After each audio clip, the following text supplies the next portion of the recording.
Hey everyone, and welcome into another episode of the Flyover League. Jamie Plunkett here alongside Noah Darling.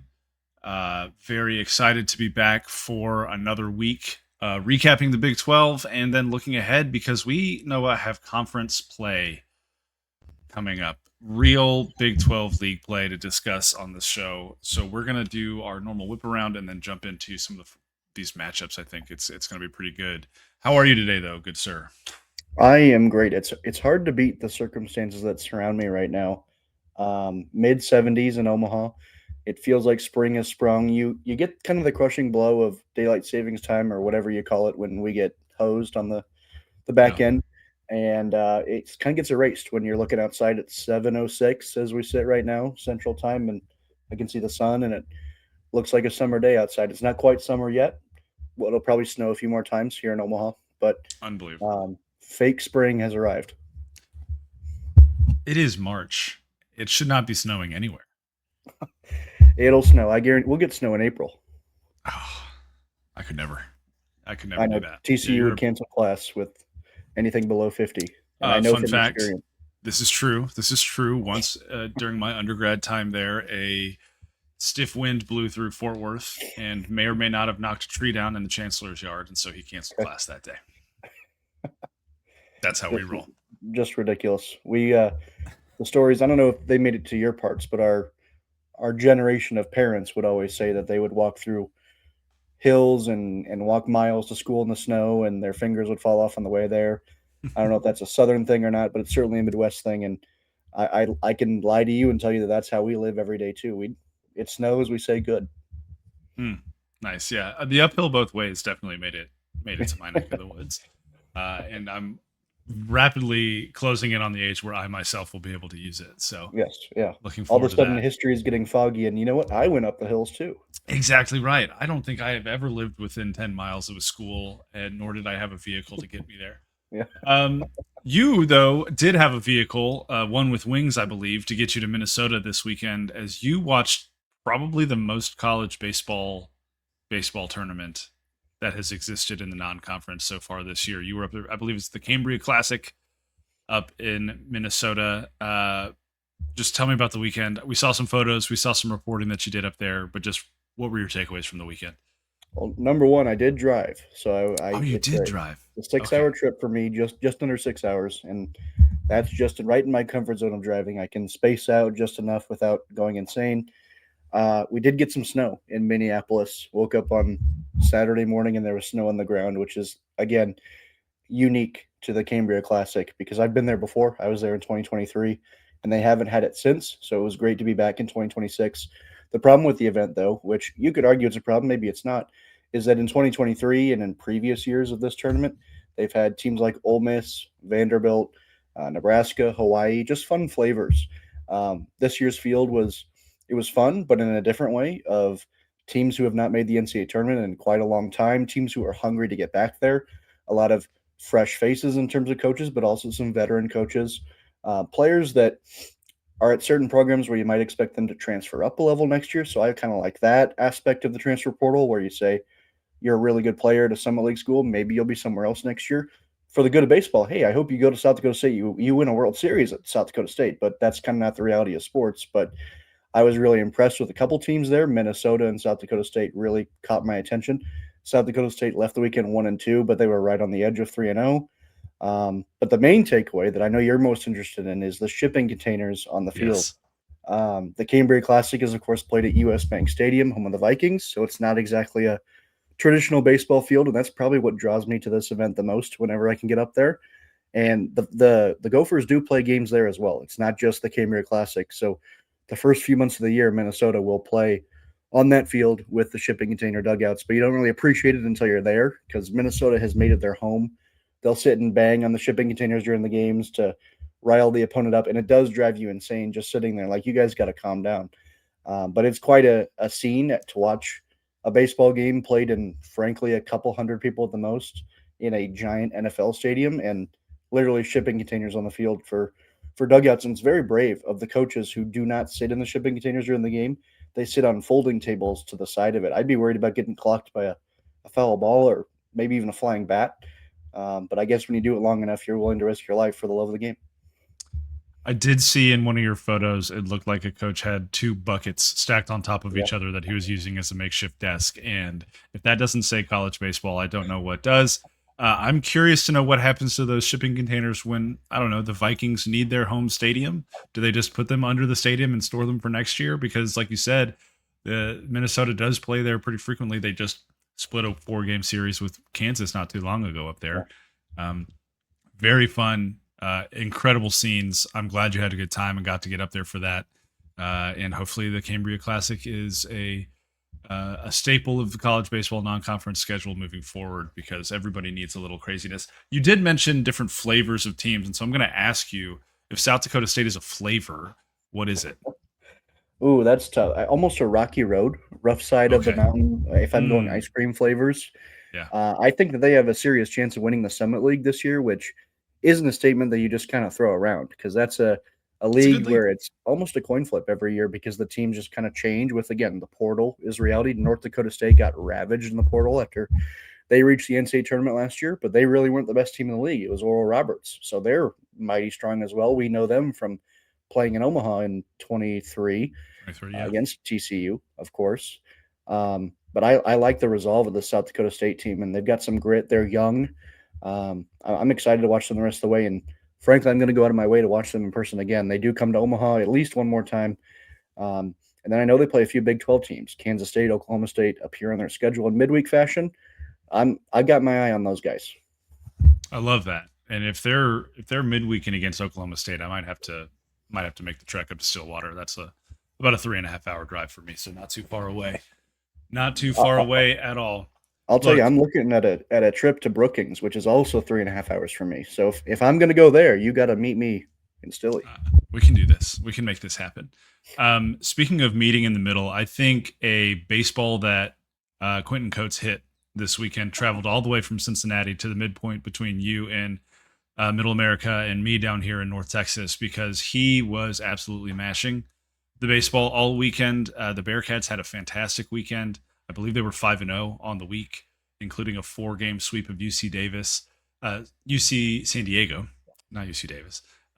6 home runs for Quentin Coates, 3 home runs for Christian Mitchell. Nate Taylor looked like a Friday ace. The Bearcats seem to have a little bit of momentum since they got back to the friendly confines.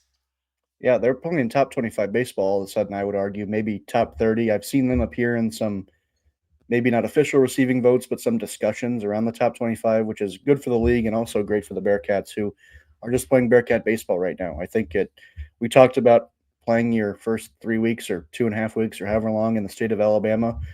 Maybe that takes a toll on you, maybe resetting a little bit. I think Nate Taylor might have had a little bit of the, oh, where am I? And now all of a sudden he looks really good again against paltry competition. So we'll see how it cranks up as Big 12 play starts this weekend. But it's great to see him back.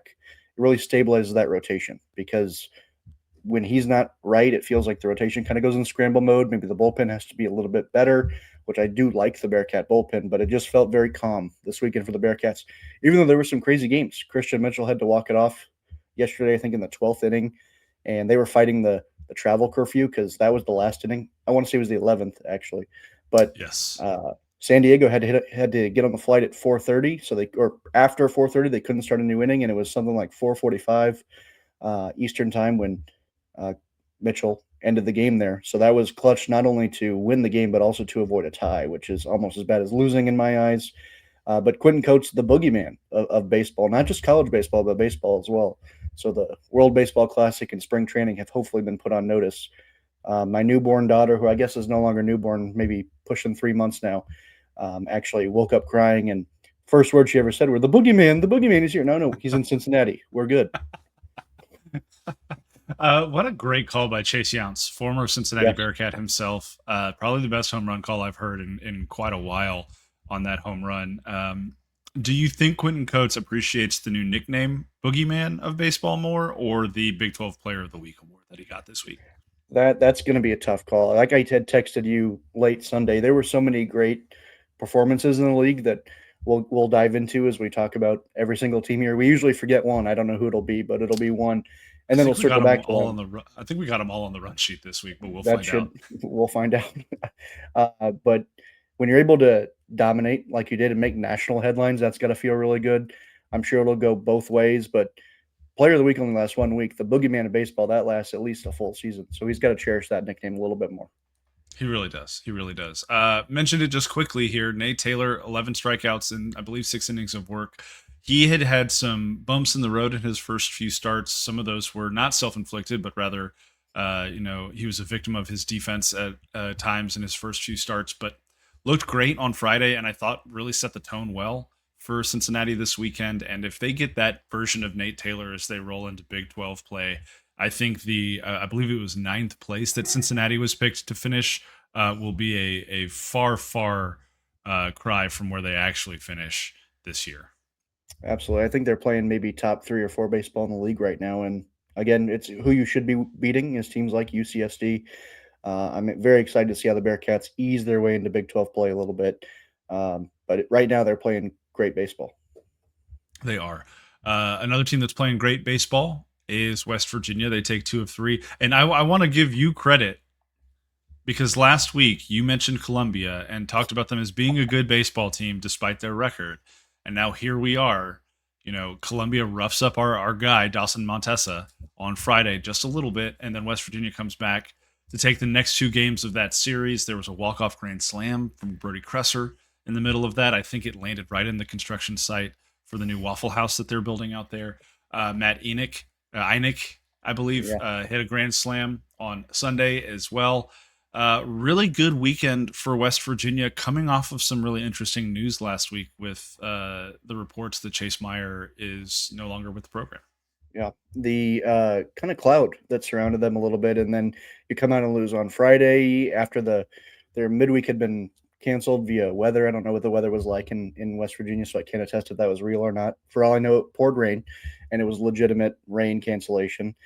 So it kind of stuck around the team longer than you would like. When Chase Meyer goes down, I think it was Tuesday, and it's revealed he's no longer on the team, and they released a statement, so it wasn't just a rumor; it was official. And you hope to flush that right away, and then you lose Friday, and you think, oh man, are we actually going to move on from this? And then they looked pretty good on Sunday, winning 16-1, and then finished them off on Saturday with that walk-off grand slam and extra innings. But all credit to me. Agreed with you. Columbia, good team, and seems like they're making a tour of the Big 12 a little bit. Kansas State last week, West Virginia this week.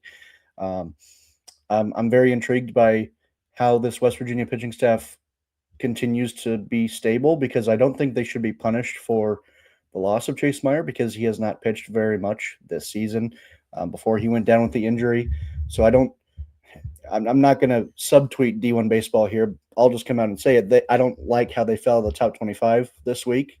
They lost 1 of 3, and a lot of teams that does not affect them, and nor should it. But they did mention that Chase Meyer going down also impacted their top 25 ranking. I'm not a huge fan of that. Just given Chase did not impact the team terribly this year, it hurts their potential and the A+ ability of the pitching staff. But if you're ranking a team, it shouldn't be based on how you think they might do in 3 months. It's what have you done for me the first 3-4 weeks of the year? Yeah, he'd only made 2 appearances, so like you said, kind of a minimal impact to this point. There was clearly some things going on behind the scenes there that we're not going to be privy to probably ever that led to this separation. But uh, you know, I don't have a top 25. I've tried to do them before. I understand how challenging it can be. Uh, you do feel at times, not making excuses for anyone, but you do feel at times, and I'm sure you know this now that CBC does its own top 25, that maybe you've boxed yourself in a little bit. If a Yeah. team that isn't playing well still manages to hang on and win games, like what do you do with them?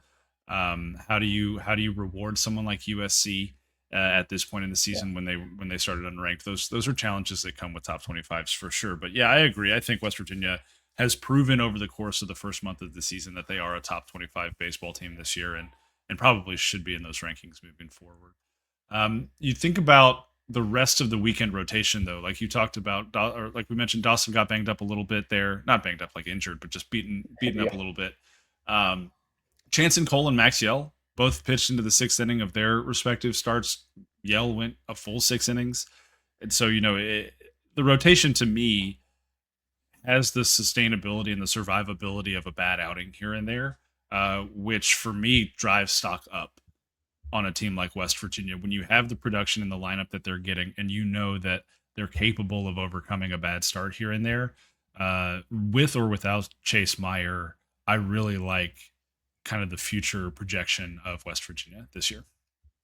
Yeah, I tweeted right after the news came out that it didn't impact the way that I viewed the Mountaineers long term. Obviously, you have to have that thought in the back of your mind that now you have literally one less arm available just the rest of the season, hoping he was going to come back from injury.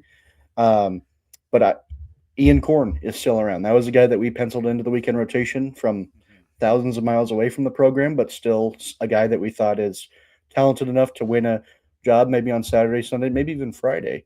And he's a guy that has not pitched in the weekend rotation. I believe he's been mostly a bullpen option for them so far. I'd be curious about his use moving forward. Um, he's a Yeah. guy that was really successful at the D2 level, almost as successful as Dawson Montesa was. So if things do go wrong in the rotation, I think that Korn is somebody that you can still rely on to at least experiment with. So you didn't lose a fourth starter, you kind of lost a fifth starter, and now you're down to four in my eyes. And a lot of West Virginia fans can wash this away and say, well, Chase is a better reliever than he was a starter. And I don't know enough about Chase Meyer to argue with you on that, but if that's copium or if that's a fact, but either way, Ian Korn is somebody that I'm not going to do the whole keep your eyes on him, but somebody to just keep in mind when discussing West Virginia, even though he's not starting. Yeah, and then you've also, I mean, the depth in the bullpen is something that maybe we haven't gotten into as much as we could have so far on the show. But Reese Bassinger is another kid who's had a really good start to his season out of the bullpen. David Perez has had some really good appearances as well. And then I mean, you've got a kid like Carson Estridge back there who hasn't really had too many opportunities yet, hasn't really shown what he showed at times last year in late innings, but he's got the experience, kind of that veteran presence as well. I mean, if there was a team that was going to be able to sustain a loss like this, I think it is West Virginia that was probably best equipped in the Big 12 to be able to sustain that. And we've seen other teams suffer some pitching injuries so far this year and some pitching losses, and they haven't been able to sustain them. I'm thinking of TCU in this instance. Arizona State's dealt with a banged up Friday starter. We're going to get into it here in a little bit. Oklahoma State might be on their third Friday starter already this year. But it seems like West Virginia has the horses to really overcome something this more than other teams might. And even a guy you didn't mention Bryson Thacker, transfer out of Tennessee. Yeah. He's got pedigree. He's made 6 appearances this year. David Hagan. There are guys that you can rely on in the bullpen, even if Korn is moved around. And again, he's in the bullpen as well. I feel good about West Virginia. And I know when Chase Meyer went down, something I said was, well, with this weaker non-conference schedule relative to some other teams in the league and in the country, you have the opportunity to experiment. And you didn't think that experimentation would lead to Chase Meyer not being on the roster anymore, but there's value in the experimentation you're able to make. And then also value in the experimentation you can now make in more ways without Chase Meyer. You just hope that the talent can sustain itself. A lot of times when you get all bought in on the same guys, something goes wrong and you have a fire on your hands. You hope that doesn't happen. But I'm excited to see what West Virginia looks like on the mound as conference play gets underway. And that feels like the case for a lot of these teams. It does feel like a case for a lot of these teams. One of the teams that it feels like I'm really looking forward to their lineup, though, the one that's got D. Kennedy in it, the guy who just keeps hitting and keeps hitting and keeps hitting, is Kansas State. Sweeps Southern Illinois University of fill in the Edwardsville. blank. Edwardsville. Thank you. We talked about it last week and it slipped my mind again. Um, a good team. I see here in the run sheet you put will be good in the OVC this year. Ohio Valley Conference, that is. But Kansas State sweeps them. You tweeted out a clip from last week's show about your Ty Smolinski prediction. He went 9 for 9 this weekend. Not a bad weekend for Ty after 8 career hits, I believe, entering the weekend. Yeah. So doubled up his career number of hits. D. Kennedy, 3 home runs on Sunday. He has 7 home runs and 27 RBIs on the year. Kansas State sets a program record for most home runs in a single game with 8 on Sunday. And that also set a program record for most players with multiple home runs in the same game with 3. As Micah Kendrick got in on the action as well. AJ Avasco is still hitting the crap out of the ball. Like, this is a lineup that is absolutely stacked up and is performing as you would expect it to at this point in the season. And it feels like we're going to say some similar things about a few Big 12 teams on this episode, but Kansas State is another team that is feeling themselves as you enter Big 12 plays, and that's a really good place to be. They had some offensive concerns about a week ago with just kind of the midweek that they struggled in, and fans were saying, "Oh man, we've lost the offense." And you worried about maybe how they struggled last year, where they go and lose a midweek, and then they parlay that into losing a weekend, and all of a sudden things get off the rails a little bit. But K State doesn't have that in them, at least not so far. They've overcame a lot of minimal adversity, not a ton, but Carson going down as well on the mound is a piece of adversity for this team. But Ty Smolinski feels like the secret sauce for this club a little bit. He comes in and, like you said, goes 9 for 9. This is a guy that had seen minimal at bats before, eight career hits you had mentioned, but I was excited when he was first tearing the cover off the ball. I thought, man, a home run, that's pretty cool. I was right. Good for me.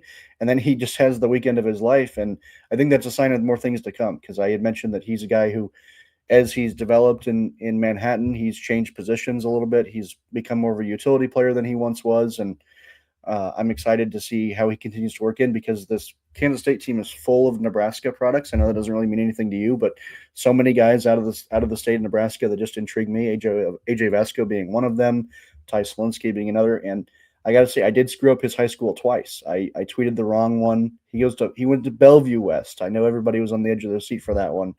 I do work in Bellevue, so that was kind of another error by me. But this offense is playing tremendous baseball, and there's a lot of guys that you didn't expect to be making contributions that are doing so. Smolinski being one of them, but D. Kennedy's just a tremendous player who, if Quinton Coats didn't have the weekend that he had, we'd be talking even more about D. Kennedy winning maybe his second Big 12 Player of the Week of the 4-week season that we've had so far. And then the pitching rotation coming around them. I'm still very curious about Lincoln Sheffield and when he pitches, because it feels like he's perhaps their best arm. But right now, what's working is working, and everything seems to be working in Manhattan. But again, it's conference play looming. And like I tweeted and you alluded to, I think this SIUE sweep is going to age really, really well. You look at Pete Hughes and the way he schedules. Sometimes you see big dogs on there. You go to a big event in Texas, and you think those are the wins that really, really add up. But I think this series is going to look really nice when SIUE wins the OVC. Love that bold prediction from you, and I like that you stayed humble by messing up the high school a couple times. It's like coming off Yeah, of a big win as a coach, but you know that there are still things you can work on, and it's easy to point to the film and get the guys motivated to practice that week, right? So you can go back, brush up on these high schools, and you'll be ready to rock by week 8. I'm sure of it. I'm absolutely sure of it. Tanner Duke got the start on Saturday in place of Carson Liggett. You mentioned that Liggett wasn't there. Obviously, he suffered the injury, came out of his start last week early. Don't think we've seen an update on him at this point. But Tanner Duke looks fine. I thought he carried water well in that Saturday win. Didn't really have to stress too much with the way the offense was rolling. And then James Guyette on Friday was just kind of continuing to do his thing as well. You mentioned Lincoln Sheffield is the Sunday guy. That's kind of just where he slots in right now for Kansas State, and that's a great place to be if you're Pete Hughes, knowing that your rotation looks that strong. This is a good place to be for Kansas State, and now they get to test it out a little bit in Big 12 play.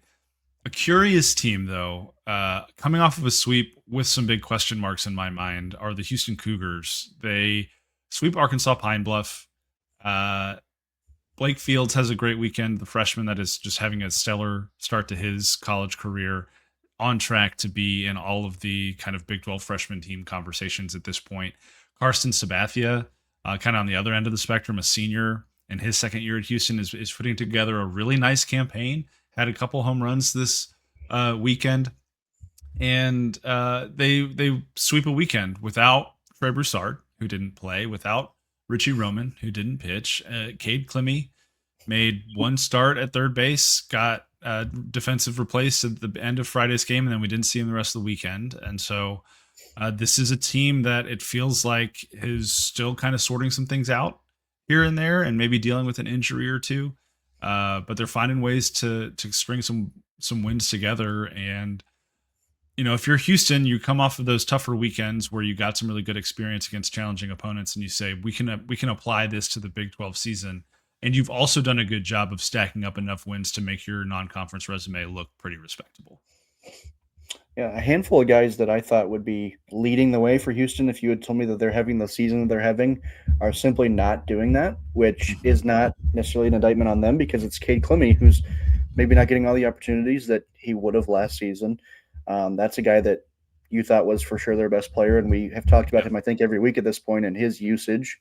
And then Trey Broussard disappears. You wonder what Richie Roman's role is going to look like moving forward. We saw him start and then also in the bullpen. And then again, like you had mentioned, not playing this weekend. But I did put on the sheet, the overarching question was, will there be a receiving votes graphic? And I've got it pulled up. We got it. We Yes. got the receiving votes graphic this weekend or this week.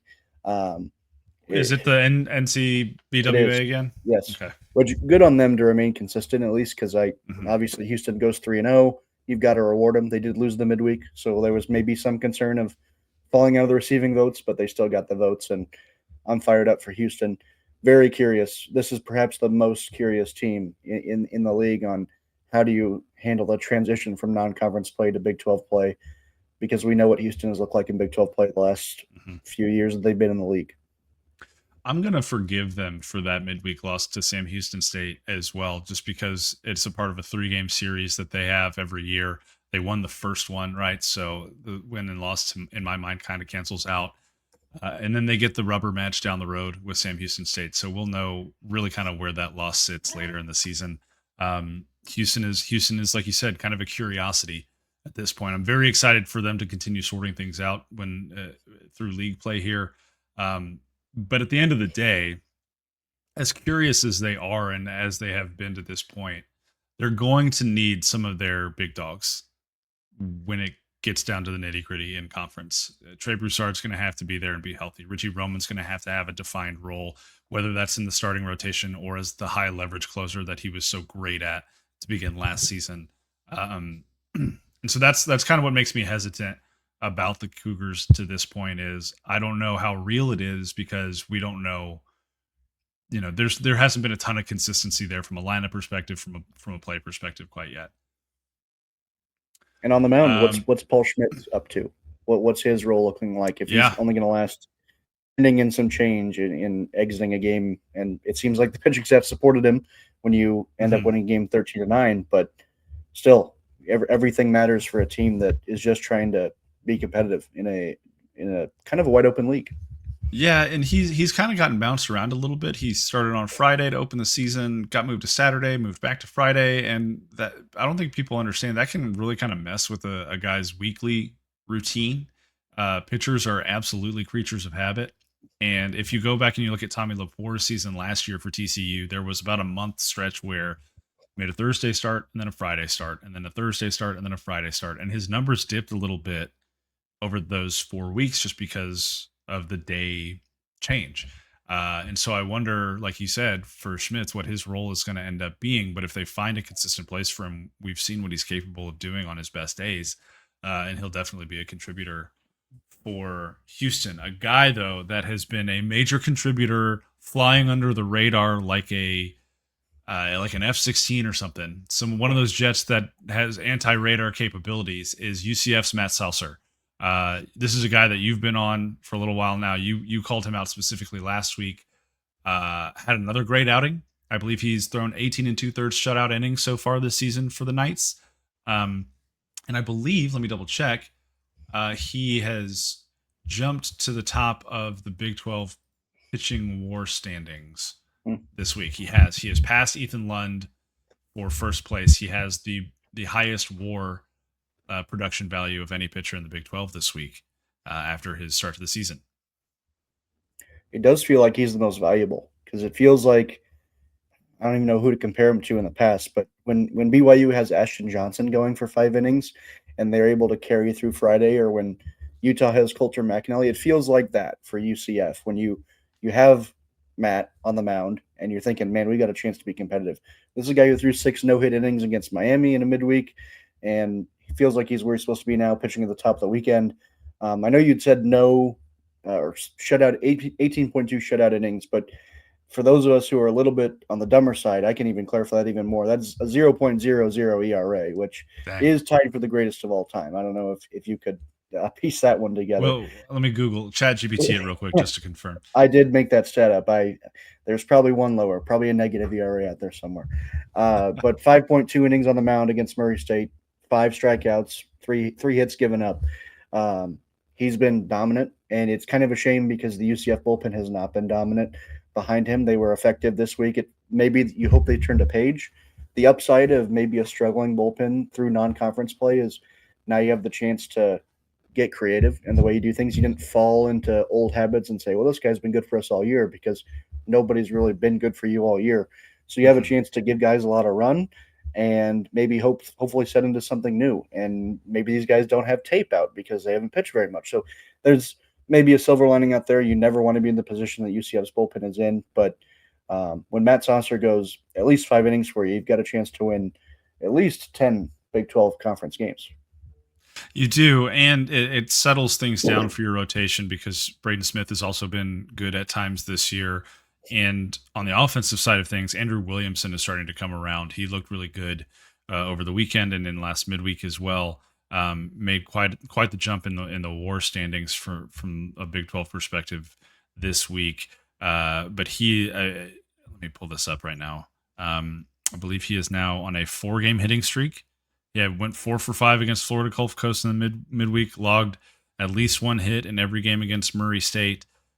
Starting to look like his old self, which is what UCF really needs him to be. But Zach Skinner has been a really good addition behind the plate for this lineup as well. I believe he's got the highest OPS on the team right now, is hitting the ball. And they've got some other guys that are coming up in significant moments and producing.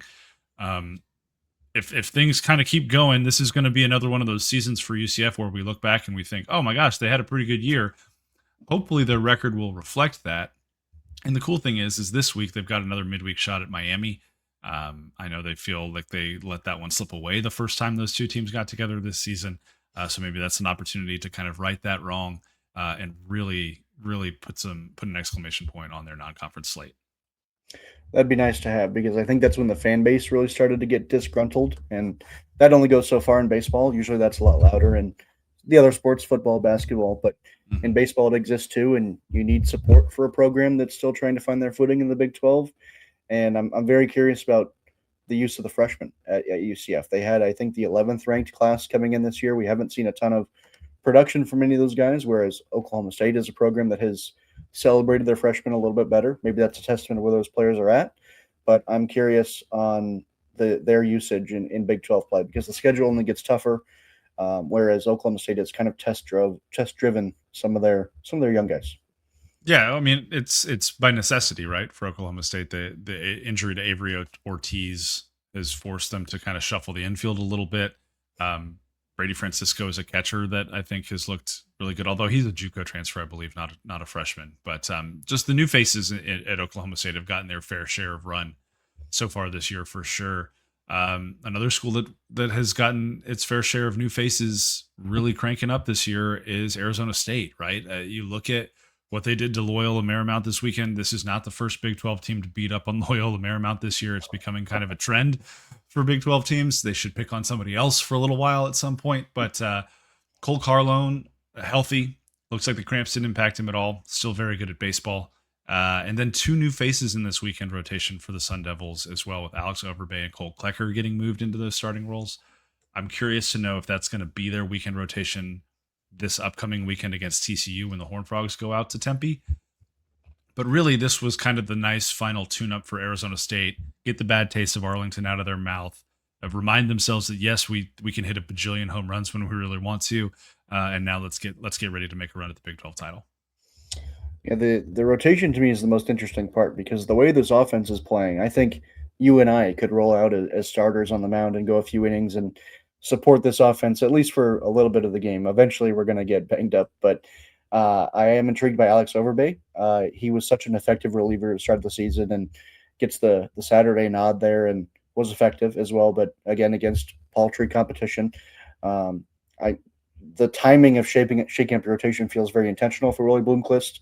But at the same time, it's maybe not the most convenient time to do it when you get the soft start against your last non-conference opponent, then you roll right into Big 12 play and you almost get stuck in a holding pattern of weekend to weekend to weekend. And Cole Klecker moving from the midweek to the weekend rotation before they play TCU also feels a little bit interesting.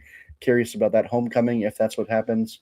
Um, you had thrown Landon Harrison on here as a potential Big 12 candidate. I'll let you kind of talk about him because you put him on here. I didn't, and it's not a testament to Landon Harrison's faults. He's a great player, had a great season last year. I believe he was first team All Big 12 last year.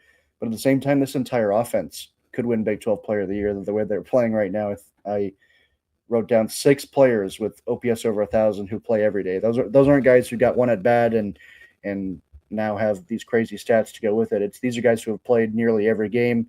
And then Dominic Smaldino's coming there at 944, just a shade under 1,000. So this lineup just rakes and rakes and rakes. And it'll be interesting to see how that translates to Big 12 play because we saw them struggle in Arlington when they faced quality SEC competition among other leagues. But I'll let you ramble on about Landon Harrison since you are a champion of the Arizona State outfielder. Listen, so you are right. They are hitting the cover off the ball pretty consistently, top to bottom this year. I think Harrison is a guy that maybe stands out to me because he's doing it from the top of the lineup. So he's setting the tone for everybody else. He is leading them in OPS this year. He's also fourth in the Big 12 in WAR so far this year. So his production from the top of the lineup is at a pace that is player of the year worthy in my mind at this point. Obviously, we're only a third of the way through the season. A lot of things can change. There are going to be slumps for a lot of these top guys throughout the year. And I'm not saying that he's impervious to that, but just the way he's carried himself, the way he's helped kind of start this offense off on the right foot for the most part has been really intriguing to me. He's one of those guys that still had a relatively productive weekend in Arlington, although they finished 0-3. Alex Overbay is another guy who had a really good outing against Tennessee in relief on that Saturday in Arlington. And I think that's probably what made Willie Bloomquist eventually go to him this weekend as one of the starters because he saw that he could handle top competition multiple times through the lineup. And, you know, for Harrison, I think the defense in left field has been really good this year. And while that doesn't necessarily play a major factor in Player of the Year awards, you know, when you see guys like Sawyer Stroh-Snyder out there making plays or Brady Ballinger making plays in the past, it does maybe kind of lend itself to, hey, this guy holistically is doing everything in his power to help his team win ball games. And I don't think a guy should get dinged just because everyone else is also hitting really well, right? Like if you think about the MVP vote in Major League Baseball, it typically goes to a guy who's on a winning team. And it's really hard to be the only good hitter in a lineup and win baseball games. So I don't necessarily dock points to Harrison for that. I think his numbers stand up to anyone else in the league at this point. Yeah, I think he's had a great first month of the year. Yeah. Other than his teammates being too good, I'm not going to knock you for any of your other arguments. Dean Toigo's crazy eyes have translated really, really well into hitting the ball super far. He had a couple home runs this weekend. Dominic Longo had a couple home runs this weekend.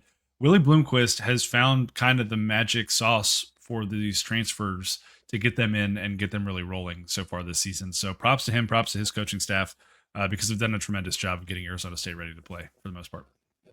And good for him because last season it felt like they left a little bit on the table. They make the NCAA tournament as a fringe bubble team. I don't know if they were in the last 4 in or how they were labeled. Either way they got in, but it felt like that group didn't live up to their total potential with how well that offense played last season. So it'll be interesting to see how well this rotation does support this incredible offense so far through a month of the season. Absolutely. Speaking of leaving some things on the table, let's talk about the Kansas Jayhawks. They go 3-1 against St. Thomas this weekend. Probably could have been a 4-0 opportunity if things were really clicking on all cylinders for them, but there's still a couple question marks. You know, if you look at, let's start with Brady Ballinger because we've talked about him a couple times on the show about, you know, kind of a slower start than maybe we anticipated. 2 for 12 this weekend, but he did have 6 walks. I think he got hit by a pitch. And so you're talking about a guy that reached base 9 times. I think his on base percentage crossed the 400 mark this weekend as well. I think he's sitting around 405 now. So starting to maybe trend in the right direction. His 2 hits were a double and a triple. But just what are you seeing from Brady Ballinger so far this season? And where do you think he needs to get in order to be kind of the engine for Kansas? It almost reminds me of what Don Vagley went through last year, where everybody in the world all of a sudden starts talking about how good you are and you start listening too much. I'm not going to accuse Brady of that, nor would I even accuse Dom of that, because there's so many things going on that we may never know about. And I'm not saying there's anything cryptic going on, Sure. but Yeah. um, Brady's still a good player. The guy's not by any stretch tearing Kansas down. He's not slowing them down. He's not hurting the team in any stretch in the imagination, but he's just not tearing the cover off the ball like he was last year. And some of that is pitching knows more about you. You're easier to prepare against now that you're not a hidden JUCO talent who emerged at Kansas and is hitting 400 and the ball looks like a beach ball every time you throw it to him.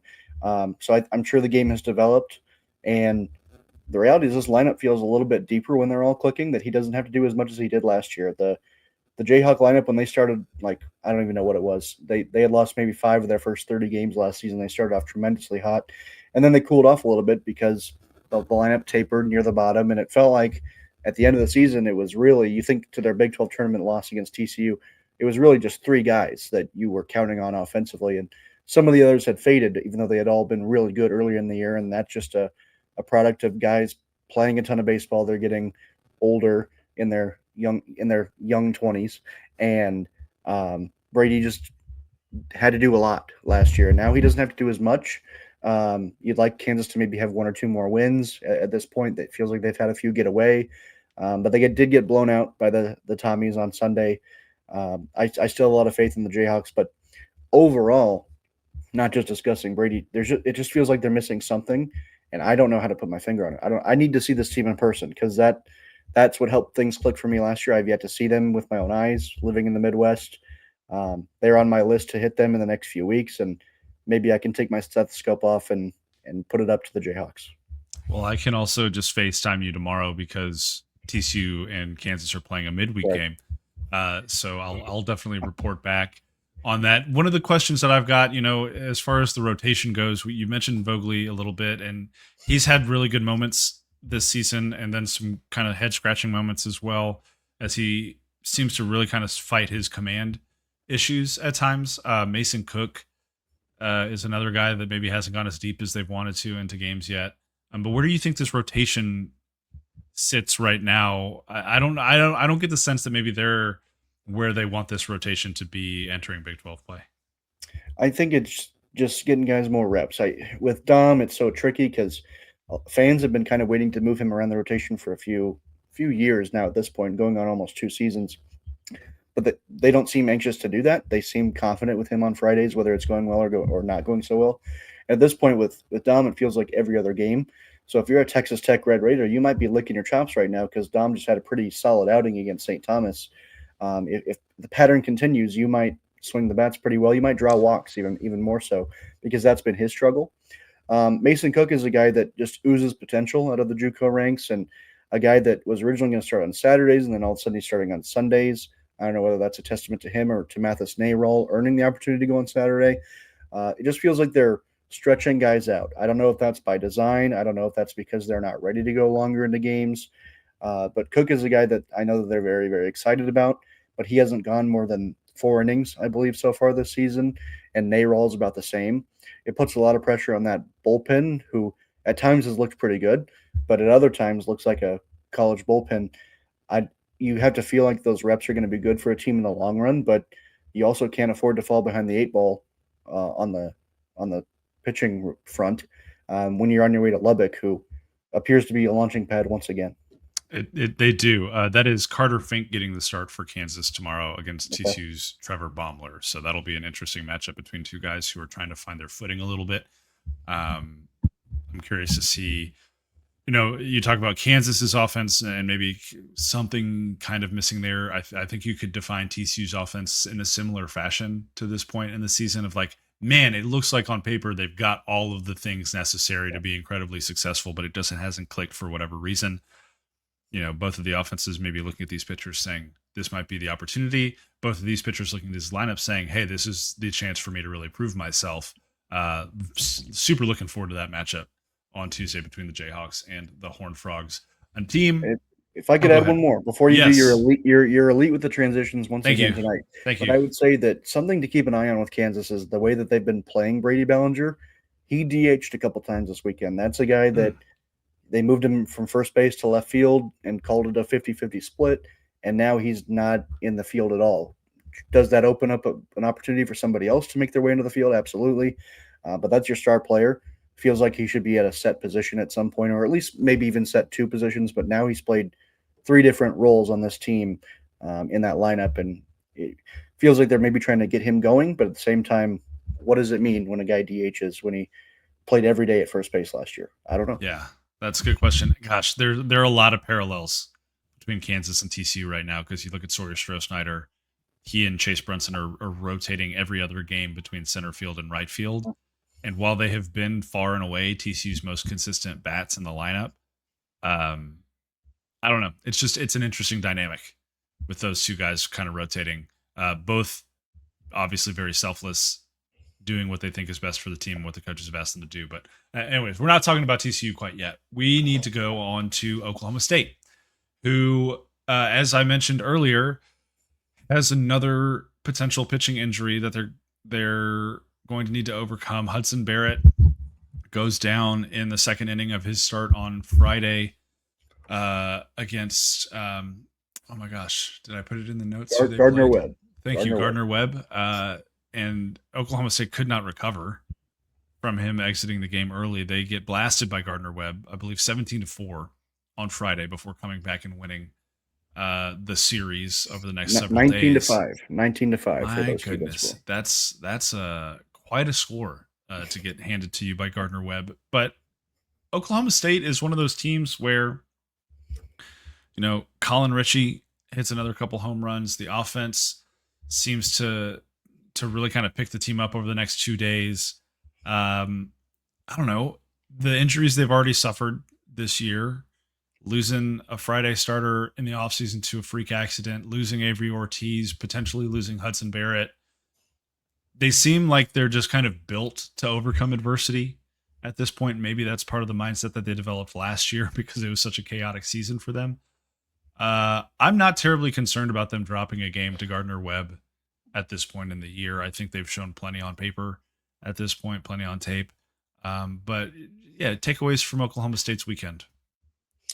Just very interested in how they handle the injuries. Obviously, they've been dealing with Avery Ortiz. Now Hudson Barrett goes down, and this was a pitching staff that you and I had both agreed was not as deep as some other pitching staffs. They just in numbers, not even in talent, but just in the number of pitchers that they had available at the beginning of the year. We've seen Noah Weck look really good. It feels like he gets mentioned every week at this point here on the Flyover League.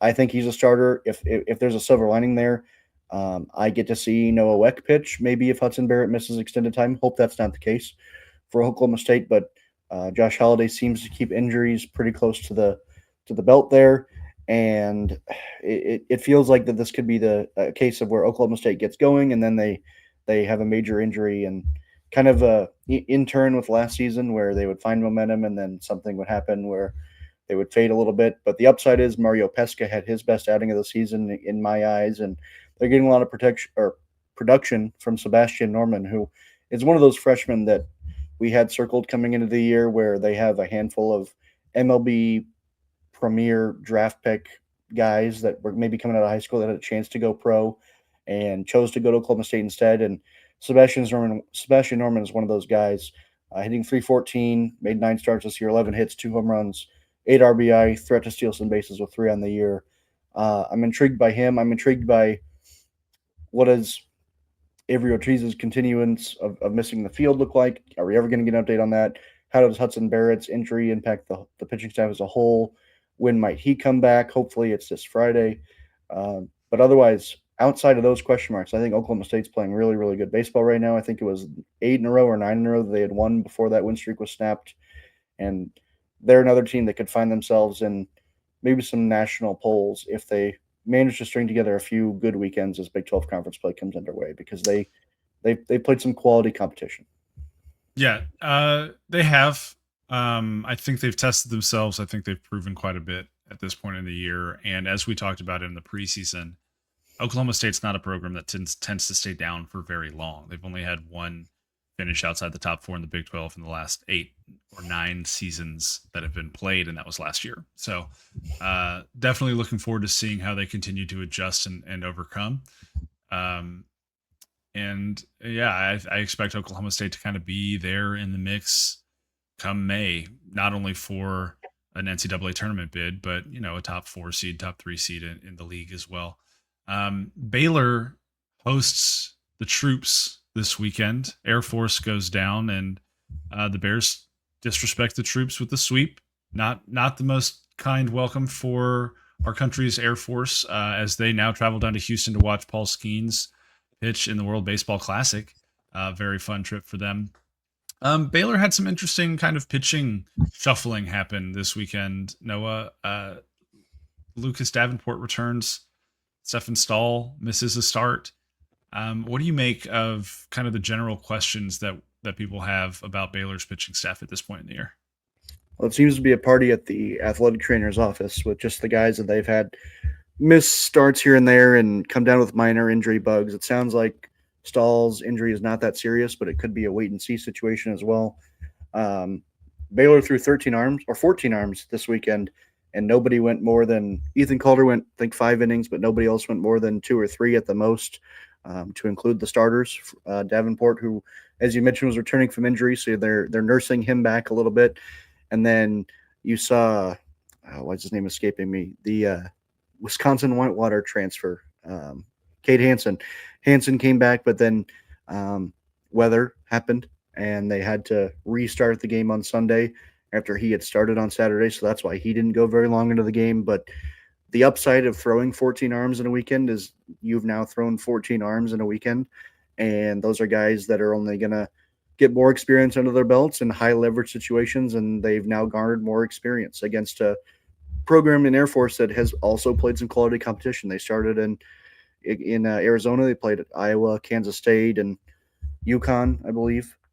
Somebody along those lines. So that's a program that's been beat up by some power competition as well. So not a cupcake by any stretch, at least in terms of experience for Baylor.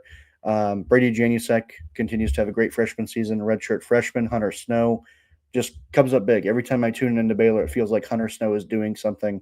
Had a big RBI against Air Force this weekend, among other things. I'm excited about where Baylor's at because I think they're right on schedule. We didn't expect them to go in and tear the cover off the ball against 5 really good teams in Arlington and Houston, but they did win one of those games against Ole Miss. And they've had some tough luck in those non-conference games against, again, good teams. I'm excited to see how this program develops because I don't think that Baylor necessarily expects to host a regional anytime soon, but they knocked on the door of the NCAA tournament more than people are willing to admit they did last season because they strung wins together against pretty good teams, but it just wasn't quite there with all the metrics like RPI and those things. So I'm excited to see how they do once conference play comes underway because this pitching staff feels way more experienced than it was last year, at least in terms of depth, and they have the opportunity to move guys around, assuming that everybody's healthy. Yeah, that's going to be one of the key things. And I wrote in the midweek over at Base 12 about Baylor's need to help Travis Sanders a little bit more just from a production standpoint because Sanders has been everything that you've needed from your star, the guy that you built the team around. I believe he's 6th in the Big 12 in WAR so far this season. He's a top 10 OPS guy right now. Like he's doing everything that he needs to do. He's playing defense at an elite level at a position that he just moved to, that being shortstop, obviously. There are only 2 other Baylor Bears that are currently in the top 50 in the Big 12 in WAR, and that's Brady Janusek, who you mentioned, and Tice Armstrong, who is 50th.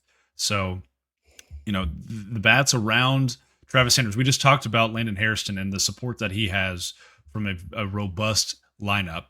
Baylor needs to start showing some of those same signs. Obviously, not to that extent. That would be an extreme, I think, expectation to have. And I don't think Arizona State sustains that through the rest of the season. But just more consistent production from other people not named Travis Sanders, I think will go a long way when Baylor's not playing in Air Force because Air Force respect the Troops a lot. I think they're picked to finish last in the Mountain West this year.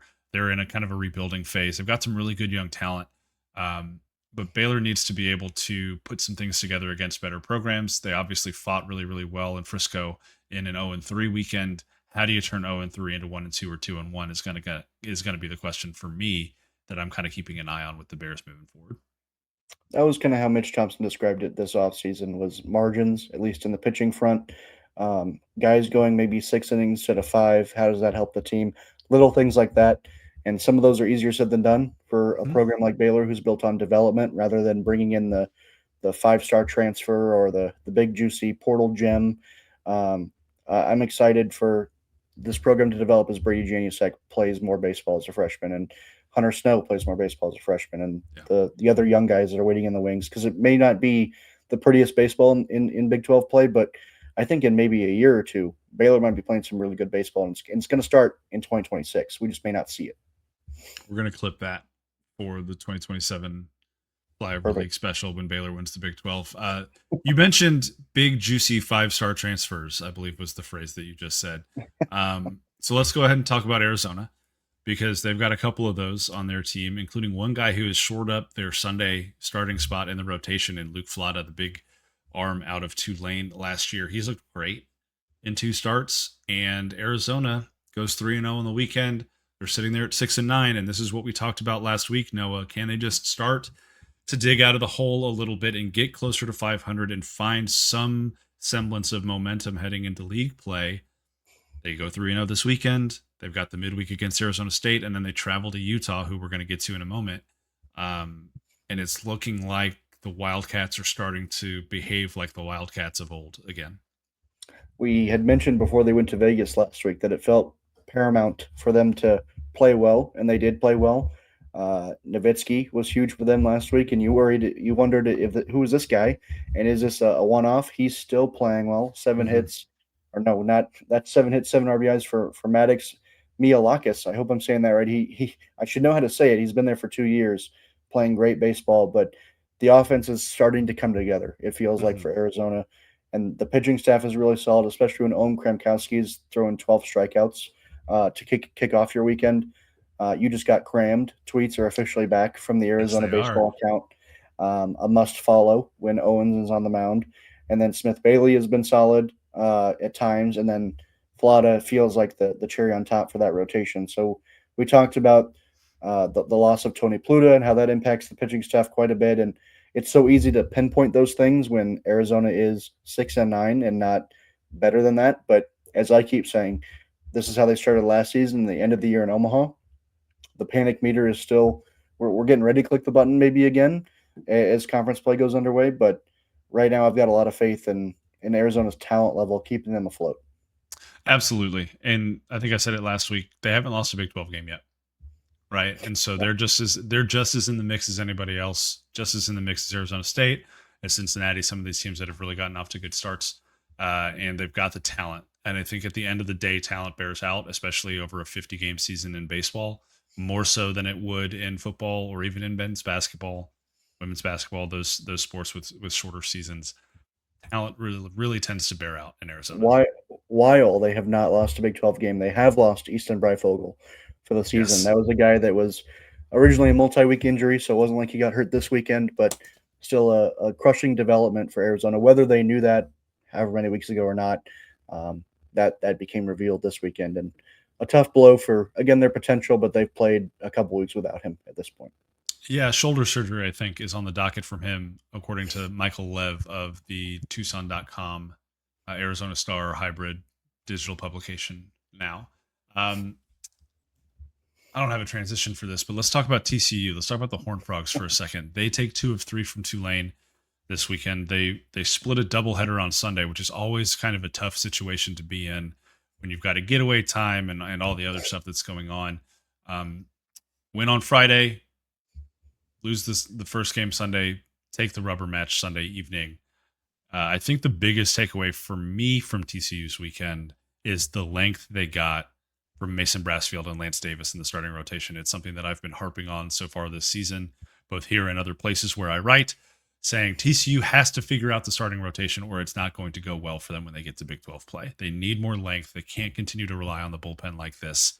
And Mason Brassfield gave them 5 innings, 88 pitches, struck out a career high 10. Slider had great bite, kept his fastball down. Changeup still iffy, but was manageable. A serviceable third pitch for him. And then Lance Davis was the beacon of efficiency. 73 pitches in 6 innings of work. Kirk Sarlo said after the game that he considered rolling him back out there for the 7th because he was only at 73 pitches.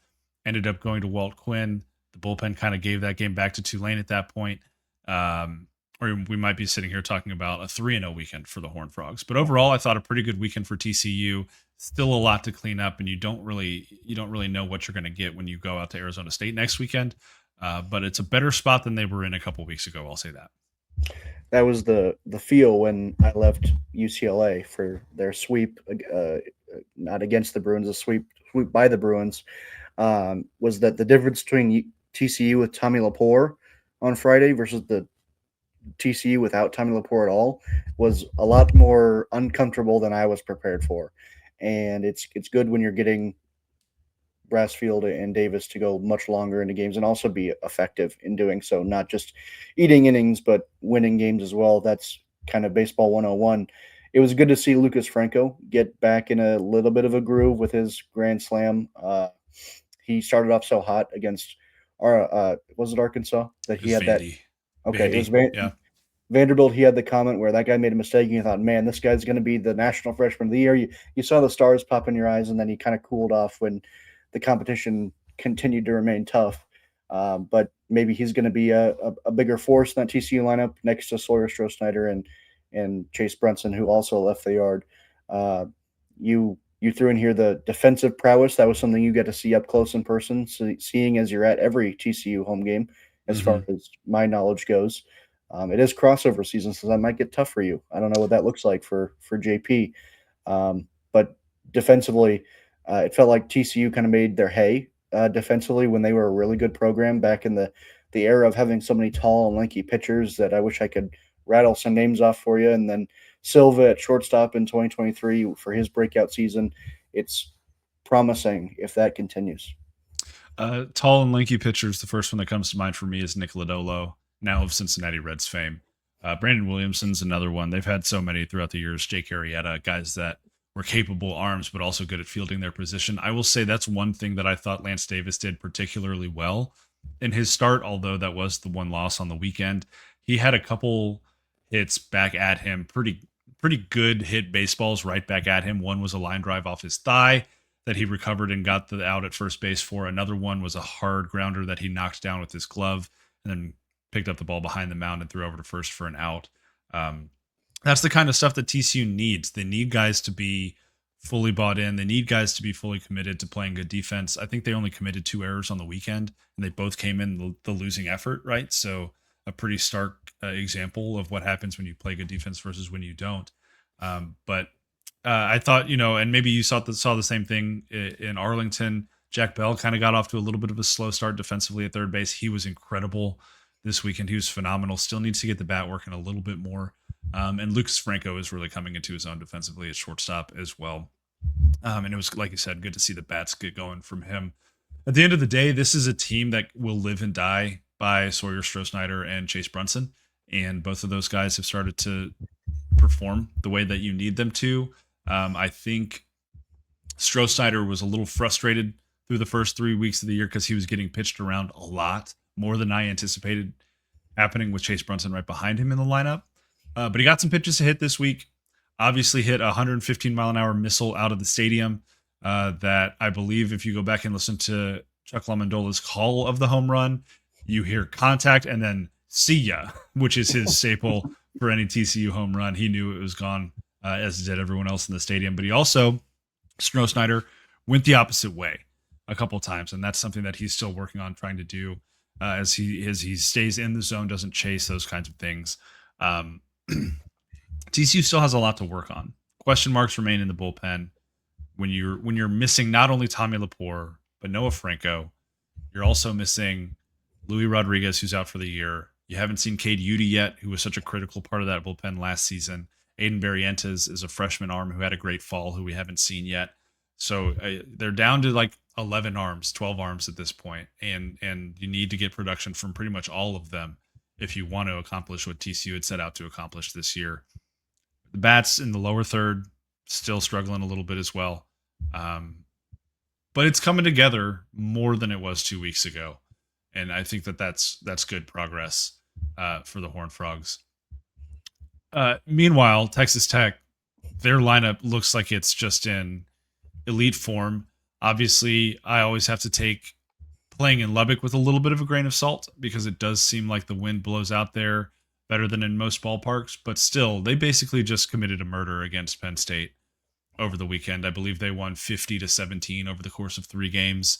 And when you're scoring 50 runs in a weekend, it doesn't really matter what the pitching's doing, frankly, which is their big question mark still at this point. Absolutely, and it's probably always going to be the case because it feels like they might have a weekend rotation set up just a little bit. Again, if you're getting 50 runs of support, like you said, it doesn't really matter who's pitching. Again, it could be you and me, just like we do against or do for Arizona State. We'll pitch for Tech as well. Offensively, Kyler Thompson is just a player that I wanted to mention. He's just so fun. I think he's still on 9 bases this year. He's such a threat when he gets on base, and those are the guys that really make a difference for a team that scores runs but also needs runs. When you can get a guy on first who's all of a sudden standing on third base. Name escaping me. Who's the fantastic freshman for Texas Tech who's having the great year? Why Lincoln Garcia. Link the Sink Garcia. I'm not going to do that for every player named Lincoln, but he's leading the team in average, I believe. And that Tech lineup has just as many guys hitting over 1,000 OPS as Arizona State does. Of course, part of that is the competition, but I'll give credit. Penn State's, maybe their record's not great, but Penn State's a good program as far as the Big Ten goes. I think that they'll be in the Big Ten tournament, which has a cutoff. That's a program that's made progress the last 3 seasons under Mike Gambino, and one that I had higher expectations for coming into this series. I'm glad from a Big 12 perspective that Texas Tech didn't really seem to care about my expectations of Penn State. They're kind of in the similar boat as Houston for me. Is how real is this? And we've seen what it looks like when it's not real. We saw that in Arlington weekend 1, and the reality is that's probably closer to the outcome. But I give them credit for beating Penn State because I would have not been surprised if Penn State took 2 or 3. Yeah, it's just one of those where I didn't really know what to expect going in. Guy that had a great weekend for Tech as well, Caden Ferraro, obviously got Big 12 Newcomer of the Week awards this week. He went 7 for 9.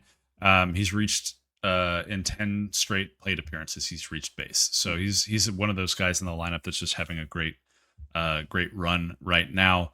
That gets substantially harder, I think, for Texas Tech as they enter Big 12 play. But hey, take the wins where you can get them. And as long as they're mashing in Lubbock, they're never really going to be out of it. It's just about how well that power translates other places, I think, for them this season.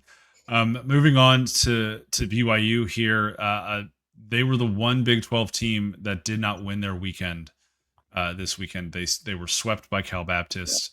It looked like a struggle. The pitching pretty much completely abandoned them at this point. Even Ashton Johnson, I think, gave up 5 runs on Friday. Really challenging weekend. When they scored, I think 26 or 27 runs on the weekend. They took a lead on Friday with a 9-run fifth, and you thought, oh, okay, cool. Just a slow start there to Friday, but now they're going to kind of take care of business here. And it's still just not clicking for the Cougars. And you scored 9 runs in an inning. You're like, all right, good win for us. You're score one more run, rule them. Cal Baptist had other plans who, in their own right, is also receiving some top 25 love, not just after the weekend that they had, but just their season that they've enjoyed. But pretty inexcusable for BYU to go winless in this opportunity against an okay team at the end of the day. Ashton Johnson gave up 5 runs in his outing, and he feels like the Matt Saucer, if we're going to now start using him as an adjective of BYU, where, all right, we got Ashton going. Let's win this one, and maybe we'll steal one the rest of the weekend, even though he's not a starter. He's just a plug-and-play guy. I'm very interested to see how his role maybe changes as maybe there's more pressure building up in Provo, as you just wonder where this program is going. Freshman Jackson Clayton came in out of the bullpen, and he's somebody that I kind of threw a dart at and said, this is a freshman I like on the Cougar roster on a team of not a lot of freshmen. They're not somebody who goes to the high school ranks, at least not this season. They certainly don't go to the portal. This is a very talented group that's been together for a long time that just hasn't meshed as well as they would like. But Jackson Clayton's a freshman that I did like coming out of the state of Wisconsin, and he came in and he was effective. He threw 1.1 innings, struck out, I believe, 3. And if that's the one highlight of the weekend, so be it. But I'm interested to see how his role transitions because I think that was the second outing. It was the second outing, and yeah, I just don't know if one arm is going to be enough to really salvage But things for BYU at this point. I'm curious to see. I'm just curious because it seems like the pieces are there to be okay, right? I like Garrison Sumner a lot. He struggled mightily this weekend. I like Ryder Robinson. I like Cooper Jones and Easton Jones. Easton Jones is on Utah, not BYU, but I like Cooper Jones on BYU. Ryder Robinson, some of these other kids. It feels like they have some talent to be able to produce. It's just the inconsistency that continues to kind of plague them a little bit. And when you're already swimming upstream, that's just a tough place to be, really. Especially when the team, just less than an hour down the road from you, and one of your chief rivals in every sport, Utah, is opening up a brand new stadium with a 4-0 sweep of Grand Canyon, stringing 3 shutouts together for the first time since 1987. Looking good. Coulter McAnally was back to his wonderful ways. And the Utes are all of a sudden sitting there at 9-5 and kind of feeling themselves. It was just a week ago that they got swept by UCSB, and all of a sudden it feels like the tides have turned a little bit. And I got to say that stadium is beautiful. Mm-hmm. I think we saw pictures of it throughout the offseason where you said, all right, looks pretty good. And every single picture of it, I keep telling people it looks like AI, every single one of them, because it'll be one of our guys, Micah Butel, was down there for the opening of that. He bounced between BYU, Utah, and Utah Valley. And every single picture he's posted this weekend of the stadium, it's a cliche at this point with BYU's, but it's got a new trend with Utah is just how unbelievable that place looks. And it's Mm-hmm. good when they play as well on the field to match the views of the mountains behind it. The pitching was dominant. They did not give up a run this weekend. I don't have the score of their midweek 7-2. today. 7-2. 7-2. So the shutout streak is over. But either way, they're playing good baseball right now. It just feels like when the pitching goes, all of a sudden the offense can support it. That's Utah's recipe to success because it feels like the top of the line pitching they have is their X factor and what makes them better, whereas the offense just isn't necessarily capable of overcoming huge deficits. So I'm excited for how the staff continues to evolve. Yeah, and when you think about pitching from their perspective, obviously we're going to start and end with Coulter McAnally, but Dylan Fine has been really good out of the bullpen for them. Dylan Gazaway is another arm that's produced a lot of good innings for them so far this season. And you just think, okay, like they're starting to really maybe figure some things out. And then the big test comes knocking on their door this weekend when Arizona comes to town. And that's a team that says, hey, no, we run this show. We might have gotten off to a bad start. And so we're not, I mean, we can kind of jump into forward looking now that we're an hour and 12 minutes into the episode. But that's why I think one of my most intriguing matchups of the weekend, just because it feels like if Utah gets 2 or 3 there, it's like, okay, you can start to really build some confidence. But if Arizona comes in and reestablishes themselves, it's like, all right, Arizona's fully got the engine running and they're ready to kind of make their move.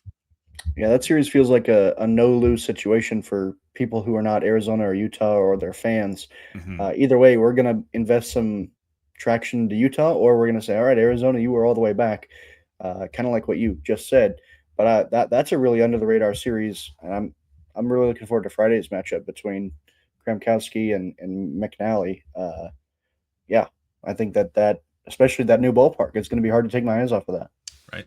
It'll be fun to watch. Some notable midweek games as well. We mentioned TCU, Kansas, and Arizona State happening on Tuesday. UTSA travels to Texas Tech for a pair of midweek games on Tuesday and Wednesday. That might be the biggest test Texas Tech has faced in the non-conference. UTSA playing some incredible baseball right now. That's a great program with Pat Hallmark, and they did have an injury in the pitching department that maybe took some wind out of their sails, but there's some controversy at UTSA with the scoreboard. I don't know if you're hearing that in your circles. There's some construction going on with the scoreboard that fans are like, why is this still taking so long? So maybe that's a cloud around the program that Tech can take advantage of. But that's just your insider tidbit on UTSA. Well, they don't have to worry about their scoreboard in Of Lubbock, course, yes, so yeah. maybe they'll leave those worries behind as In they fact, head to West Texas. the only thing that you have to worry about is the scoreboard in Lubbock because there's usually double-digit runs on both Mm, sides of that. that was nice. That was well done.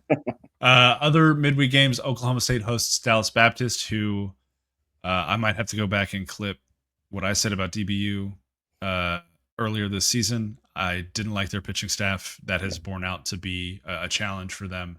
And then Maryland traveling to West Virginia, a little northeastern regional battle up there will be very fun to keep an eye on. Outside of Arizona and Utah on the weekend, we've got Cincinnati traveling to BYU, Oklahoma State traveling to UCF, West Virginia at Baylor, Kansas at Texas Tech, K-State at Houston, and TCU heading to Arizona State. Out of those series, which one are you most going to keep your eyes on? I know we're going to be paying attention to all of them. There's so many of these that it feels like all the teams who are anxious about are kind of playing each other for the most part, outside of maybe TCU ASU feels like a heavyweight battle of sorts. So that might be the college game day location of the bunch for me, where all right, we'll send our guys over there, we'll get prime time on that.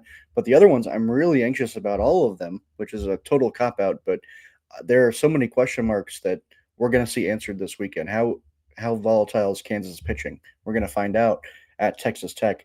What does West Virginia's pitching depth really look like against Baylor, who just threw a million guys on the weekend? What does their pitching depth look like? How does West Virginia handle making that trip to Waco? Kansas State and Houston, that's Kansas State is tearing the cover off the ball. Houston, can they hang in this league? That's the ultimate test. Is you're going to get a very deep K-State team. Arizona and Utah, who's going to emerge from that game as a kind of a headline stealer of sorts? Cincy BYU, that's a new to the league-ish.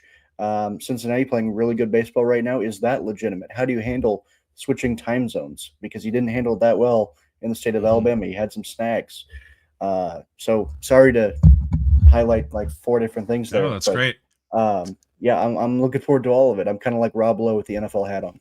Love that. I will be at TCU Arizona State. I'm traveling out to Tempe. That you mentioned crossover season earlier. Yes, I will be covering TCU men's basketball in the Big 12 tournament from a hotel room in Tempe while taking in TCU Arizona State baseball. Lord knows what this means for me next week, because I was telling some other folks this back in early January. I had kind of shut off my TCU men's basketball postseason portion of my brain because it didn't really look like that was going to be happening. And then they went and won 8 out of their last 9 to firmly place themselves in a bid, probably like at a 9 or maybe even an 8 seed, depending on how the tournament goes. So crossover season exists, and it's longer than I was anticipating this year, but we'll survive. The games outside of TCU Arizona State and Arizona Utah that I'm most looking forward to, I am really curious about. I'm really curious about Oklahoma State UCF, because if that weekend was in Stillwater, I'd feel a little differently about it. But this is an Oklahoma State team that has to go on the road. It's a time zone change, just like you talked about, although going east necessarily isn't as bad as going west. A UCF team that maybe has a little something to prove after an up and down non-conference. They've got one of the best arms in the league. They've got one of the best bats in the league. Is that enough to overcome an Oklahoma State team that is generally maybe a little bit more talented than them, but is also dealing with its own set of adversity? So that's a game where a weekend where I'm really interested in seeing just what comes out of that, beyond just the wins and losses, but like how well do they comport themselves in this matchup, and what can we look forward to from both of those squads coming out of that weekend series? Not to get too deep into the cliche of the time zone change, because it's been a thing in college sports for the better part of 2 years at this point. But in my own experience of not playing baseball, just literally sitting and watching baseball, traveling west for me was not the big problem. It was traveling back to the central time zone from west, and as far as recovery of being able to go sit at a desk for 8 hours, not even playing a sport. So I agree with what you're saying on paper with the West Coast, and I'm sure that's true for a lot of people. And again, I'm not fielding grounders when I land at LAX. But for me, it took some time to get used to the change back. The time goes away, as opposed to, all right, I get extra time now. This is true. That's a fair point. One thing all of these teams will have, regardless of time zone, are tablets in the dugout. Because the Big 12 is officially opting into an experimental rule with the NCAA. Each team will be allowed to have 2 Microsoft Surface tablets in the dugout. They'll have access to 643 charts, TrackMan, not the Strike Zone, a Synergy and True Media as well, but no live video, to bring their game plans a little bit further into the dugout. I know that you talked to several coaching staffs about it. I talked to several coaching staffs about it. Kind of mixed feedback, I think, on the tablets in the dugouts. The gist I got was it'll probably be helpful, but it's also one more thing. Yeah. I don't know if you got the same kind of sense from folks. The gist that I received from a few of the northern programs that I was able to speak to, you kind of own the Confederacy per se, whereas I have the Union. Hey, you've got Confederacy ties down in Waco. You're right, I do. But with the flavor, I was able to gather. It seems very. We don't know how to handle this yet in terms of how to feel about it. Just it could go bad, could go well. Probably the lowest of the low is not as bad as the highest of highs. So benefits for certain programs. I'm sure it all ties into how programs view things like analytics and how far you dive into those kind of things and evaluate things mid game as opposed to preparing for a weekend and saying, all right, here's what we're going to do on a whiteboard versus guys who maybe adapt more on the fly. So I have a feeling that it just changes based on who you are as a head coach. I think the way Tim Tadlock handles it is very different than the way Steve Sabins will handle it. And I'm interested to see how the coaches in between those 2 generalized extremes that I just made that may not even be true. Maybe Tim Tadlock is a big laptop guy or a tablet guy. But it'll be interesting to see because I don't know how common it is in other leagues. And the Big 12 is a different league, so they say. So they say. And the Flyover League is a different podcast. Certainly. One that has failed to come in under an hour the last several episodes, but maybe that's a goal now that we've reached conference play and we can talk about some of these teams at the same time. Noah, exactly. Thank you once again, friend, and we will be back next week. Make sure you like and subscribe wherever you get your podcasts. Go to the YouTube channel and like it there. Check out College Baseball Central, where Noah and his team do incredible work, and subscribe to Base 12. Got a very fun analytics-based article coming out on Tuesday of this week talking about what teams are benefiting most from what positions. We're going to break that all down over there. Until next time, though, we will talk to you soon.